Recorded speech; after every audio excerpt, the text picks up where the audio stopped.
नेपालमा खानाहरू महँगो भन्ने मान्छेले यहाँ हेर भेज खाना चिकन खाना होइन धेरै त मैले भनेन ढेँडो खाना नेवारी सेटहरू यहाँ छ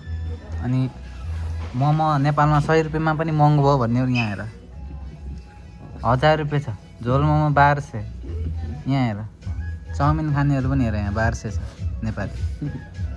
अनि त्यसपछि नेपालमा तिमीले चटपटी खान्छौ नि 20 रुपियाँको महँगो भनेर यहाँ हेर 800 पर्छ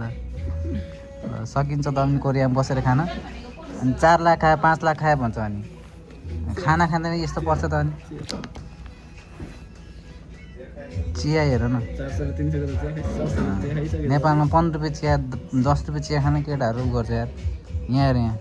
चियाको रेटहरू सकिन्छ त अनि पुग्दैन साथी 10 लाख खाइ नि पुग्दैन गाह्रो छ यो त अब हामी नखाने मान्छेले त यो पल्टाउनै भएन यो यता फाल्नु पर्यो